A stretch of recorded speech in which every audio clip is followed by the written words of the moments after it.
Hello friends, welcoming to my YouTube channel. Today I complete the yesterday's poem. I will like to inform Unit 1.1, a teenager's prayer. It has been absolutely a superlative poem from the syllabus of State Board. You know that a teenager's prayer means 13 to 19 years children praying for gods. What kind of things they want to know for the God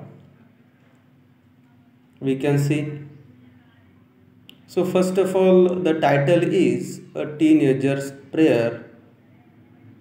What it means? A teenager. Teenager means 13 to 19 year. 13 ते 19 वर्ष वयोगटातील मुलं. That's called teenagers. Prayer म्हणजे काय की प्रार्थना. 13 ते 19 वर्ष वयोगटातील मुलांची प्रार्थना. तुम्ही बघू शकतात पेज नंबर 3 वर एक चित्र दिलेलं आहे, एक इमेज दिलेली आहे बघा मुलीची, एका लहान मुलीची इमेज दिलेली आहे. That is called teenagers. अगदी तुमच्याच वयाचा साधारण 10वीला शिकणारे मुलं, त्यांच्याच वयाचा मुलांची किंवा त्यांच्याच वयाच्या मुलांची प्रार्थना म्हणजे किशोरवयीन मुलांची प्रार्थना. तर कुठल्याही प्रकारचा वेळ वाया न घालवता आपण कवितेच्या लाईन टू लाईन डिस्क्रिप्शनकडे जाऊया. फर्स्ट स्टांजा बघूया. Each day brings new beginnings. Decisions I must make.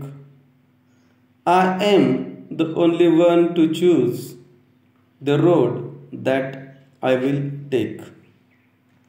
So, या ठिकाणी आपण बघू शकतो की each day brings new beginnings. प्रत्येक दिवस हा नवीन काहीतरी घेऊन येत असतो. असं असतं का काल ज्या गोष्टी घडल्या त्या आज पण घडतील, कालपेक्षा काहीतरी समथिंग न्यू आज घडत असेल. That is called new beginnings. मात्र डिसिजन्स आय मस्ट मेक, आणि त्या ठिकाणी नवीन दिवस जो असतो, नवीन सुरुवात जी असते, प्रत्येक दिवसाची नवीन येणारी जी कोणती घटना असते, घटनाक्रम जो घटत असतो, त्यात येणारे डिसिजन जे असतात, निर्णय जे असतात, आय मस्ट मेक, ते मला घ्यायचे असतात, ते मीच घेणार असतो. Decisions I must make. या लाईनकडे आपण बघूया. या ओळीमध्ये, या कवितेच्या ओळीमध्ये इन्व्हर्शन नावाचा अलंकार होतो. इन्व्हर्शन म्हणजे काय? Inversion is a figure of speech that reverse the normal order of words in a sentence or lines. कवितेच्या ओळीमध्ये किंवा एखाद्या सेंटेन्समध्ये उलट शब्दांचा क्रम जर आला असेल तर त्या ठिकाणी इन्व्हर्शन, उलथापालट जी शब्दांची झालेली असते, त्या ठिकाणी इन्व्हर्शन हा अलंकार होतो. I am the only one to choose the road that I will take. I am the only one, तो मी एकच आहे. टू चूज, निवड करणारा. The road that I will take, तो जो मार्ग आहे, जो त्या ठिकाणी मला निवडायचा आहे, तो निवडणारा मीच आहे. तो निर्णय हा माझाच असेल. Definitely decisions I must make. मग तो जो निर्णय आहे, तो निर्णय कोण घेणार आहे? तर तो मी घेणार आहे. म्हणजे अर्थात कवी घेत आहेत.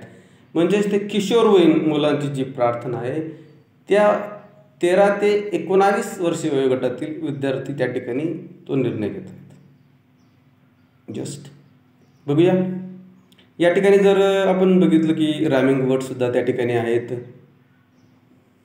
पहिला बिगिन्स तो जर ए येत असेल तर मेक हा बी आहे आणि चूज हा त्या ठिकाणी सी येऊ शकतो आणि take make take B A B C B या पद्धतीने त्या ठिकाणी रॅमिंग स्कीम त्या ठिकाणी येऊ शकते.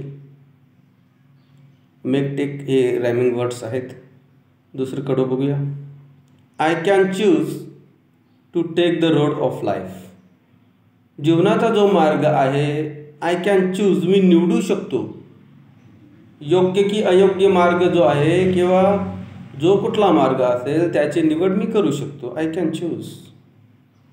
That leads to great success. That leads to great success. जो मार्ग मी निवडला असेल तो मला लीड करेल. कशासाठी लीड करेल? तो नेतृत्व करेल एक ग्रेट सक्सेसचं, एक अभूतपूर्व यश, एक महान यश, एक मोठं यश जे असतं त्या ठिकाणी तो लीड करेल. Well begun is half done जेव्हा आपण म्हणतो. योग्य निर्णय हे निश्चितपणाने आपल्याला आपल्या ध्येयापर्यंत पोहोचवत असतात. That is call that leads to great success. Otherwise नाहीतर काय होऊ शकतं?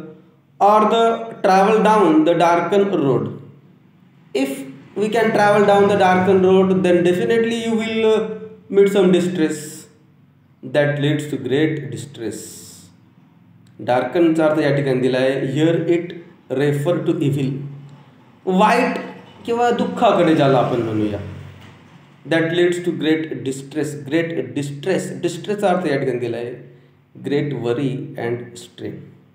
निश्चितपणाने तो मार्ग जर तो निर्णय जर आपला चुकीचा असेल तर आपल्याला एका मोठ्या दुःखाकडे किंवा एका भयान अंधकारमय जीवनाकडे वाटचाल त्या ठिकाणी होऊ शकते. या ठिकाणी आपण बघू शकतो travel down the darken road ही जी लाईन आहे ही या ठिकाणी अलिट्रेशन अलंकार दर्शवते.